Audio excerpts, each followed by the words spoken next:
The Ford Fiesta. It's been world renowned for generations to be a small, lightweight car with good fuel efficiency and get you from A to B or destination to destination with no problems and or mechanical issues. As time went on, Ford has given people more and more sporty variants and versions to make the Fiesta more fun and more of a thrill to take it from place to place without it just being a boring grocery getter with nothing to it.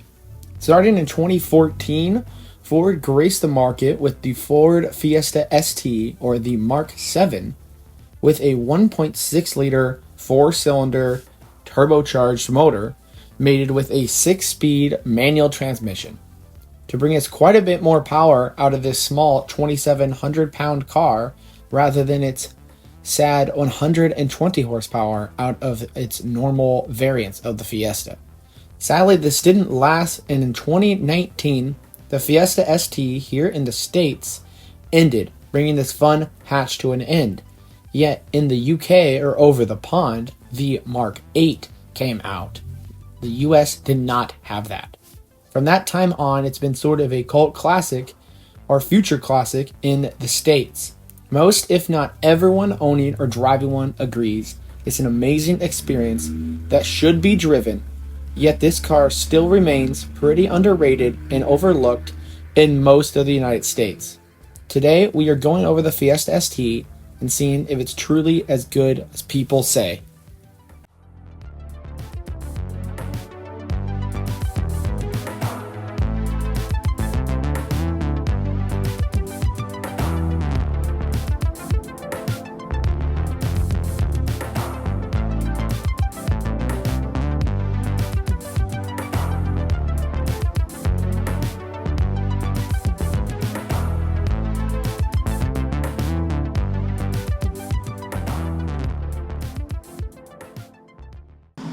Hey guys, welcome back to another video.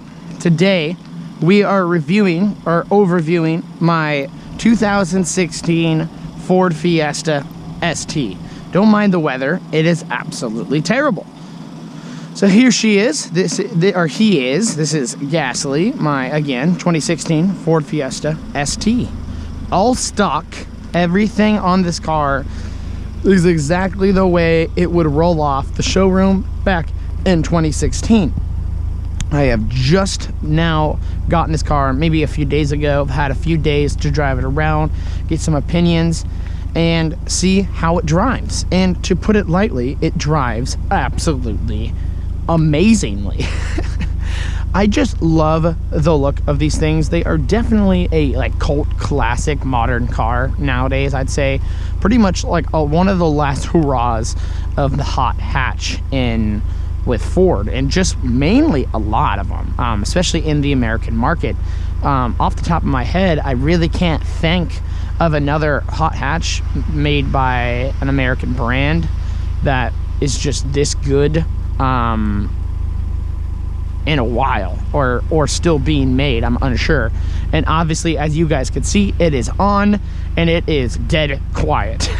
It is not a loud car in the slightest at all.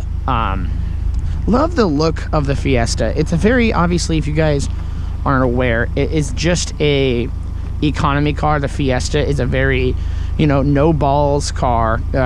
Gas putter, get you from A to B. Very transportation focused. A to B, get you there. No thrills, no nothing of that nature. And in fact, Ford, man, can't think of it, decided, all right, well, let's just throw some goodies at it. Made it slightly different on the looks, not crazy. We got the nice hexagonal grille with the ST logo, looking mighty clean, mighty nice. And as Fiestas normally do, has these huge headlights. I mean, honestly, they're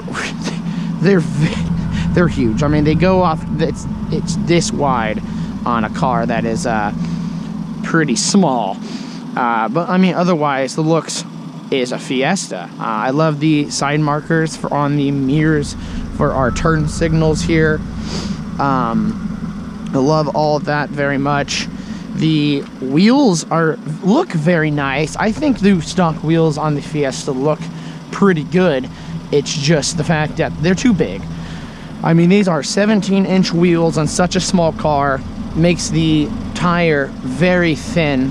One good sized pothole, your tire is saying bye-bye. Nice side skirts here. Honestly, they did a pretty cool design. Not sure you could see very well. It is black, but it kind of has this flat design, and it goes into more of an angle, and it kind of scoops under itself, and then it goes flat and normal like any other side skirt that you see. The wing on this car, I really enjoy the look of the stock wing. I think it looks mighty fine, if I do say so myself.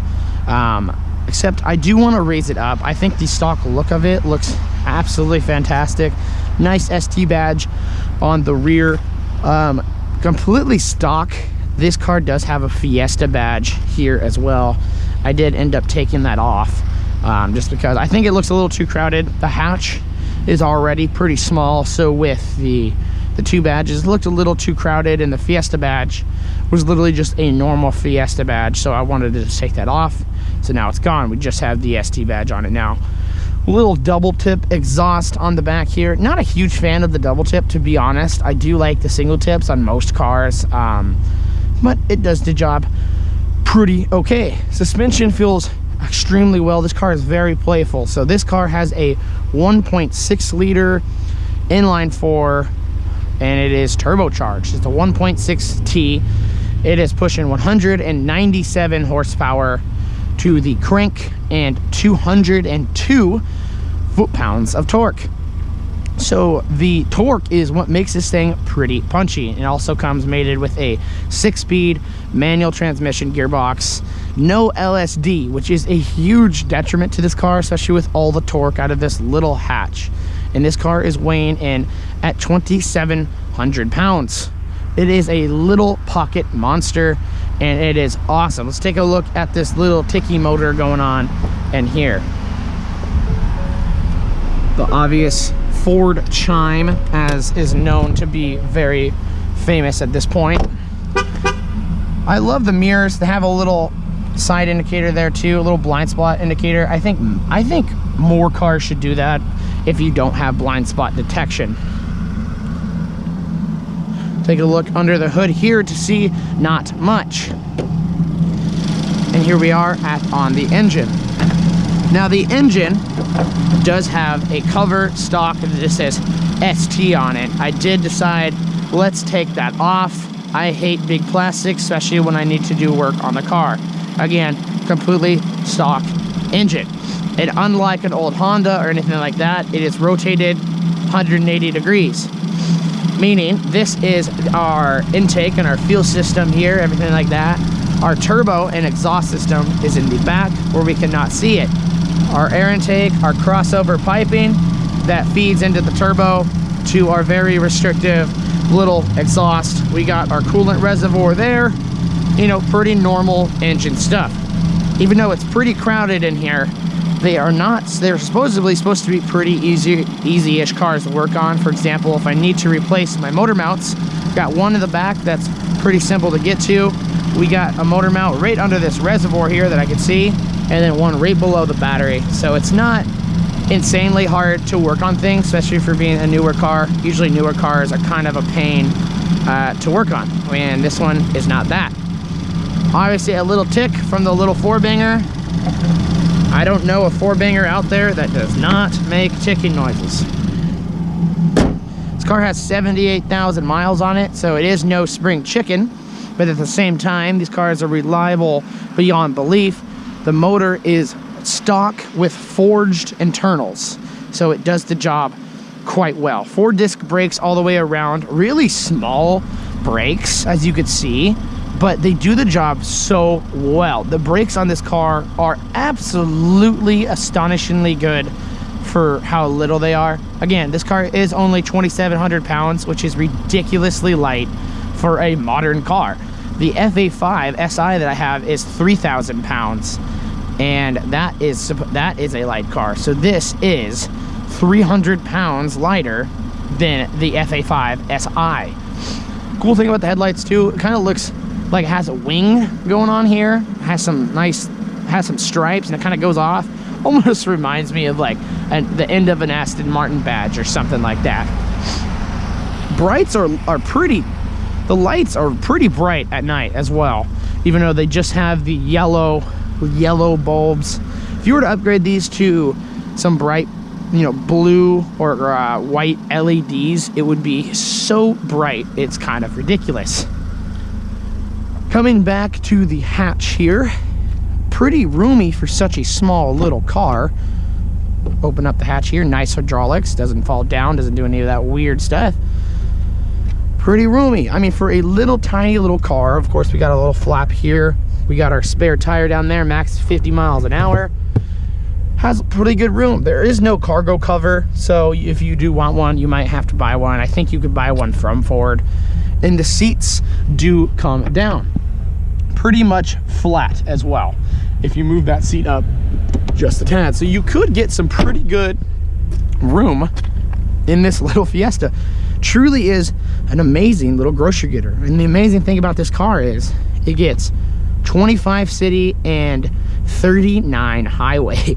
So even though you're getting really good handling, some really good little power out of this little pocket machine, you're also getting good gas mileage. So it stays true to the Fiesta of old. Coming to the back here, it's kind of a torture chamber in here. You wouldn't want to be in this car whatsoever. Of course, we got locked out here. You wouldn't want to be back here. It's not the worst thing in the world. Let's just knock off my shoes a little bit. Yeah, it is extremely cramped. I am a 5'8" male. I am 220 pounds. I'm a heavy boy. But yeah, it is not a comfortable place being back here. Does the job. If you need to get someone somewhere, you can. It'd be fine. Just the thing is, you wouldn't want to be here for an extended long period of time. You got one cup holder. We got a 12-volt battery, 12 volt charging for cigarette lighter, and we got the nice little ambient lights that come with the Fiesta. And I am into the gimmick. I love stupid things like that. So that is a back seat.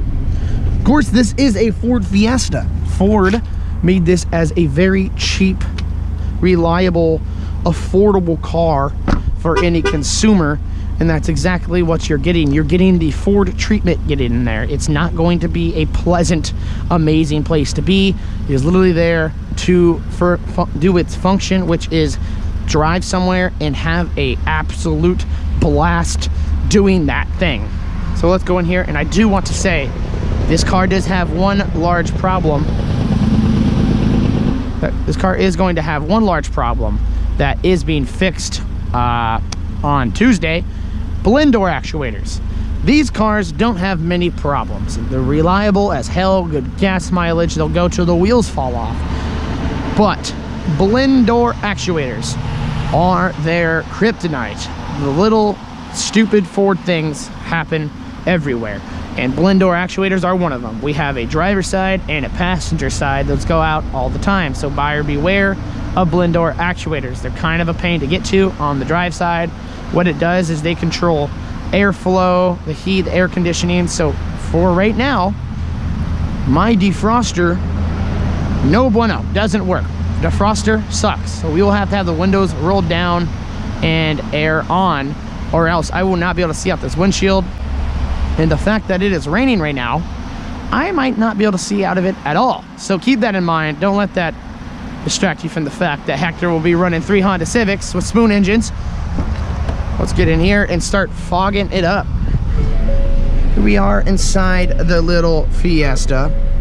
It's something cool that's kind of a no-duh, but first for me is the AC can be run when you're just driving, which is fantastic.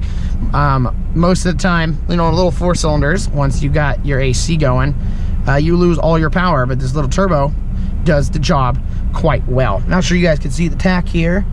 It does rev out. It revs out about to like 6,800 RPMs, something about there, but there's no reason to rev it that hard. You start reaching you about hit max power at about 5,500 RPMs, maybe a little past that. So revving it so high is there's really no reason. There's no real reason to rev this thing out and beat the hell out of it when you make most of your power at 55. But I do like how you do have some revs to work with if you can't get to the shift, or if you're doing autocross and you reach your max power but the corner's coming up, you don't have time to shift up, you would stay in it. You have a lot more rev headroom, so you won't just have to be redlining it all the time. Again, I mean, this is turbocharged. This turbo is made for nice torque, and the power starts coming on around a little past 2,000 RPMs. It goes all the way to 55. Once the turbo really starts getting wound out, it loses most of its power. That's why most people put on big turbo upgrades on this car to give it higher end boost all the time. So this is the interior. Not much to work with here. It's ugly steering wheel. I really dislike the steering wheel on this car, but it is a means to an end. It does have nice steering wheel controls for our nice nav. The nav is not perfect. It is a cheap sync system, but surprisingly, it is pretty responsive. Surprisingly enough. I don't want to go through it all because my phone is connected to the car. It does have wireless Bluetooth, which comes in handy pretty good. Really ugly here. It does not look as ugly as the UK ones, where most of you guys have a ton of buttons. It looks like an old 90s cell phone. We do got our electric mirrors here. We got tweeters in the doors. We got speakers by our legs, and we also have speakers in the back as well. Automated windows, which is super nice, even going up, which is cool. The SI does not have that. It has auto roll down, not auto roll up. It is a push button start to stop with the key fob here. Something super cool that I do want to show you that I forgot to do. This may be a normal thing for most people, but if you're like me and you've only had old cars your entire life, this is pretty cool. If you were to lock the car and then you can't open the door because it is locked, you do not have to pull the key out. There's a little button right here. Press said button and the car unlocks. You never have to take the key out of your pocket to unlock the vehicle. Of course, scratchy plastics everywhere. Very Ford treatment right here. Plastic, plastic, plastic. These knobs are terribly cheap feeling. They have a terrible plastic click to them. Weird looking circle kind of deal here, choosing all your settings. At least it's very clear. You know what you're clicking, where it goes, everything like that. My stupid ass didn't see the AC button over here. It took me forever. I just saw max AC. It's right there. This little sun and moon thing changes the lights in here. Pretty gimmicky, but it's pretty cool. Click it, that's off. That's like a cyan, yellow, orange. It's red, cyan blue, a green, yellow, a blue, and a purple. And I'm going back to the purple. All these lights, there's one in the cup holders at your footwell, right in here in this little random gap, and by the footwell there, and as you saw right back there by for the poor prisoners, passengers. So that's enough for the car. 6-speed manual yet again. Pretty long throw. It does the job well. The shifter isn't fantastic, but that's coming from my experience. I love good tight shifters, and I come from Hondas, which have arguably one of the best shifters. They make the best shifters in the entire world. This car has a lot of random gaps that mean nothing. The brights here have this random thing that just for this whole thing here. It makes no sense. We got a gap here for the lights. We got a gap here that can hold absolutely nothing. I'll put my mod in there. But the moment you accelerate, that comes flying out because it doesn't have any depth to it. So you can't really do absolutely anything with that. Unless you wanted to maybe get some, maybe get a gauge or something right down there. It would be kind of cool if you could fit one in there. Gauge cluster, again, not sure you guys can see very well. Very primitive, not much going on, pretty basic. I think it's kind of an ugly cluster, but it does everything. Everything's visible. That's kind of the whole thing of this car. Doesn't look great in here, but it's very, very basic. Anyone, if you came from an 1860s car, came in here, you could just figure it out, you know. it's not hard to tell. I mean, fan, you know, temperature, these are very, very basic. It has the pictures, it's in a weird circle. The gauge is really not pretty, but again, it's very easy to tell what's going on.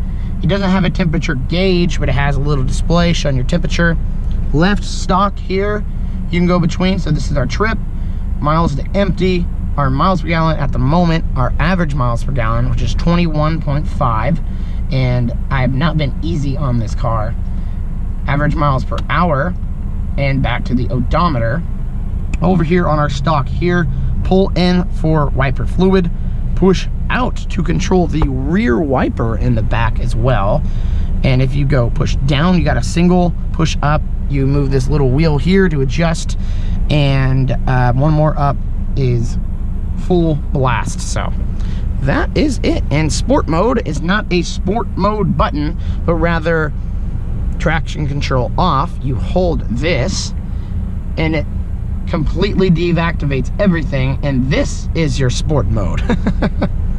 Which, if you do want to have as much power going to the wheels as possible, turn that off for spirited driving. The traction control takes away quite a bit of power, and then you have turbo lag. So if you're really going to be pushing it, turn that off. But for this moment, we are not going to be going crazy.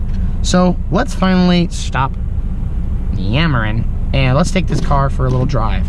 Again, I will be rolling down, cracking these windows. My front defroster does not work.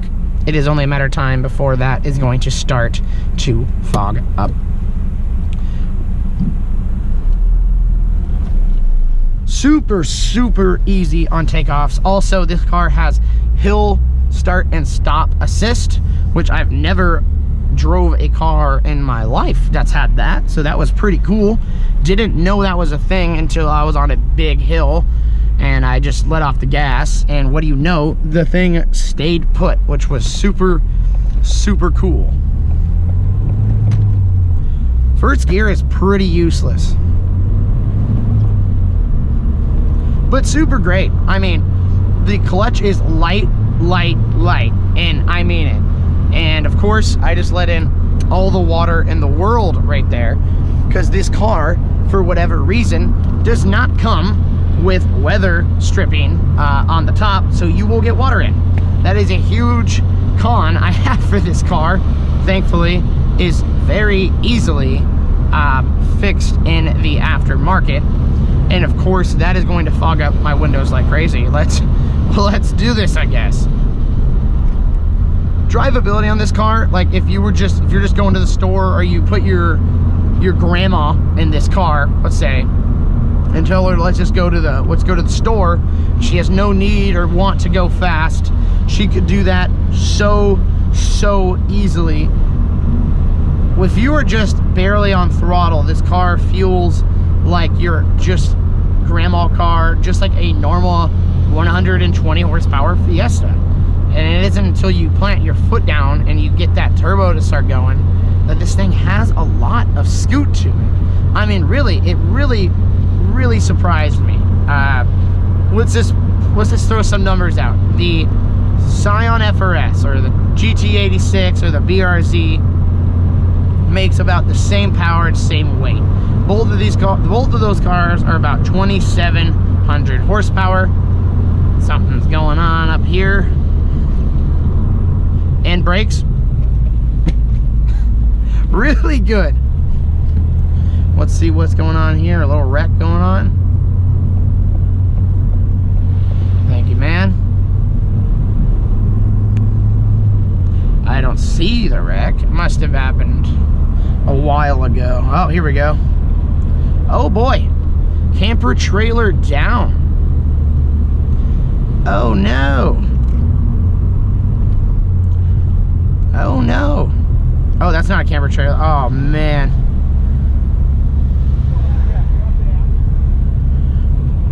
Oh no. They're just hauling trees. I was worried there's gonna be some nice cars or something in that. Let's step on it real fast. Ready? Turbo.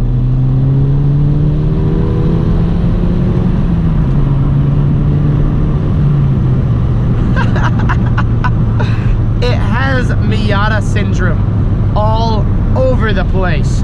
It is a riot to step on. Absolute riot. It is so fun. Again, let's compare. The FRS is another car that I'd put them in about the same area as this car. 2,700 pounds. That car makes about 200 horsepower to the crank. This makes about that too on 97. This literally makes the same crank horsepower as the stock FA5 SI that I have in my driveway does. The difference is torque, torque, torque. Funny, everyone says there is no, old guys, the boomers, say no replacement for displacement. Well, this car kind of just craps on that saying in a lot of ways. The FRS is a 2-liter boxer, making a little more horsepower, naturally aspirated, and I think it has what, about 140, 150 foot-pounds of torque, and it's famous for its plateau of no power. Whereabouts this car is a 1.6 turbo, making 202 foot-pounds of torque. It's about 50 foot-pounds more than the FRS off the top of my dome, so don't quote me for that. It makes a huge, huge difference. My buddy just got a stock FRS, and this thing blows it out of the water from slower speeds. Now going full speed, who knows? I don't know. But from canyon carving in this kind of scenario, this thing is absolutely stunning. We're about to hit some nice curves here again. The brakes are absolutely outrageous. I mean, so outrageous. And because they're so outrageous, I do have a criticism about them. And 1 second.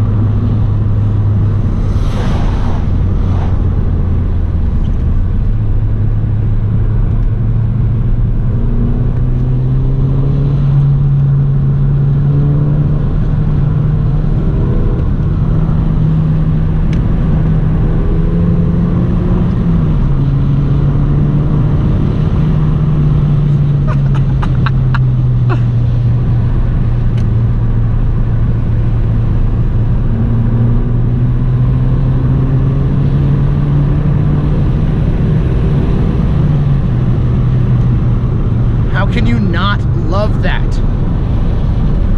So fun all the time. So fun.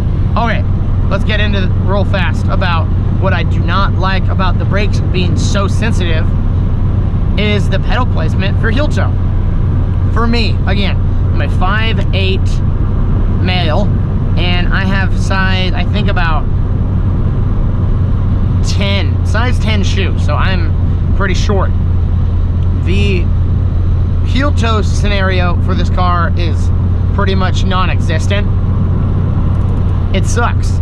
Heel toe for the pedal placement for this car is terrible, and I mean terrible, especially because the throttle is so far back that reaching it with your heel or side of your foot is almost impossible, because first of all, the pedal box, shut up, I said shut up. The pedal box is so close and so tight, and the pedal is too far, you cannot reach it for a heel toe. The only way you could is if you got to bring your brake pedal a lot farther down, which is not possible because these brakes are just so good. So I almost feel like I need to add air into the system for the brakes to be able to reach the gas pedal. But thankfully, the aftermarket for this car is amazing, by the way. So if you are looking to modify said car like I will be doing, aftermarket for it is absolutely phenomenal. They do make a throttle spacer that will be my first mod for this car, basically, so that you can heel toe it. How is passing power?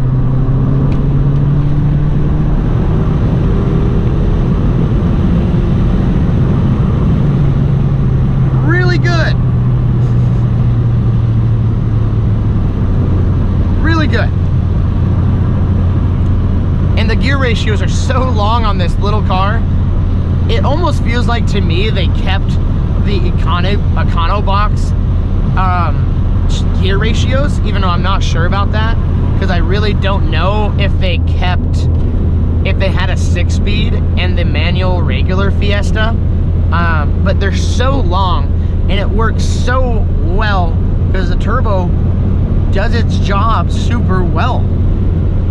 And again, I'm singing all its praises, but it's not like it's a super fast car. It's 200 horsepower and 200 torque, but the torque is the cherry on top of this beautiful cake. And it's not even just the engine, the handling is phenomenal. As you saw, going through those corners was fantastic. You do gotta be vigilant. You have a lot of torque going to these tires. You have to be very vigilant with torque steer and to not put yourself in a scenario where you're going to torque steer off of a cliff. This has very little aids to help you. It's very driver focused, so you need to watch out for that torque steer. I wouldn't say it's not Mazda Speed 3 amounts of torque steer, like it wants to rip your arms off, but you do have to be careful because Ford did not put an LSD in here. I feel that is one of its biggest problems in its stock form is the no LSD. I think that was a mistake on Ford's part, but I do get it. This was supposed to be a very cheap car for anyone to obtain and have fun in, like a Miata. It's a front-wheel drive hatchback Miata, so I get it. It would have raised prices by quite a bit, but it truly needs one, and I can imagine this with some stickier tires and an LSD would destroy. And I see why this car does so well in autocross scenarios and why this will be. Suspension is fantastic as it is stock. It's pretty stiff. Like, it rides well. It's not like I'm on eBay coilovers or anything. People call it an aggressive ride, which to a normal car, I guess you could say that, sure, it's a little more aggressive, but it's not out of this world crazy and it's gonna make you wanna like die, right? It squats just enough, but it's still super fun. I've never driven a stock front-wheel drive car that oversteers on liftoff oversteer so much as this car does. I can't stop singing its praises. I really can't. The things I just don't like about it are just stupid things, you know. I don't like the way the shifter feels. I don't like that I can't heel toe it. Stock, I have to get a little modification for that. I don't like this cup holder in the door. Like you can see over there, it sticks out. It has like a little hump for, you know, you to put your drinks in. But the way I rest my leg against the door, it kind of feels like it stabs my leg. So I either have to put my foot a little lower or a little higher. Again, I am nitpicking to the extreme for something like that, and it seems really silly. There's our brights, push back on the stock there. It's a fantastic car. The sound system that I won't play for you right now, because again, copyrights, is relatively good. I know I just talked about it, but it does a pretty good job for such a little car that it really felt like they didn't do anything with, like for comfort in here, is really nice. And my biggest complaint is these are not Recaros, and that is my fault. I've driven the Fiesta with the Recaros and they feel really, really good, really well bolstered. These are not. They're not heated, and they don't bolster you in at all. You do have to hold on for dear life when you're in corners. Hold on to the steering wheel and just go for it. The seats are terrible. They don't feel great either. They're not terrible. It's not like sitting on a street bike like seat or a bench, but they're not like RAV4 seats from the older RAV4s, but like not good. Does not bolster you in whatsoever. So I think if it was up to me and you were looking to get one with Recaros. They're heated, they bolster you. But even with the Recaro, I have the problem where the seat just sits too high. I feel like I'm on top of the car rather than sunken into it. So I will be getting a seat for this thing whenever I can, or if I find someone wanting to sell their Recaros because they got some buckets, I will be buying those, because the seats and the heel toe are my biggest problems with this car, and both of those things can be fixed with minimal effort. And again, traveling through town and you're just taking it easy is the easiest thing ever. And the way it looks, unless you know what it is, no one knows what this is. It just looks like a normal, boring Fiesta. So it just truly great. It really is. Love the car. It's super fun. Super Miata feel, you know what I mean? I mean by it just turns in, goes wherever it wants. It feels happy to do whatever you want with it. You know, kind of like the Miata. You know, if I want to go slow, I want to go grandma, all right, the gears are for that. I can go around parking lots in first gear all day long. It's super long. But if it wants to go hard, if you want to go hard on it, it loves that too. Turbo. It's just a blast all the way around. It's just so fun all the time. Whatever you want to do with it, it's a fantastic time. It has great aftermarket support. It's very reliable. It's very good on gas. And they don't make them anymore. So you're not gonna find another one. Like, they're not making more. I'm not sure if these are gonna keep dropping in price or go back up because it's an enthusiast car. I'm not sure. But either way, they are at a very good price point right now. So if you're looking to get one, do it. This car is fantastic. I mean, we are going pretty good. Easy. It doesn't break a sweat. And then, uh-oh. All right, speed limit. It doesn't make any sense. Single caliper pistons, or maybe the fronts are two piston, but I think they're singles. It doesn't make any sense on why these brakes are as good as they are. It doesn't make any sense. If you get pushed past the cheap Ford interior, the cheap Ford problems like the blend door actuators and stuff of that, these stupid seats, unless you get the Recaros, you will love this car to death. There's a reason that there were thousands of car reviewers, car journalists, that when this car came out, after reviewing it, they went off and bought one. Is because they are so fun. The fact that Ford pulled the plug on these is a sad thing. And if you are trying to compare this to the Focus ST, I would like to make a video on that at some point. I like this better than the Focus.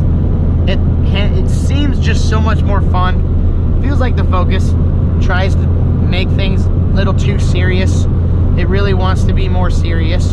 And this car feels like it just has a smile on its face and it's giggling every time you floor it and take it around corners. It's a blast. So with that being said, guys, that was the review of a 2016 Ford Fiesta ST, my new car. Stay tuned as we modify it and change it into what I want it to be. I hope you guys enjoyed. Thank you guys so much for watching, and I will see you guys in the next video. Peace out.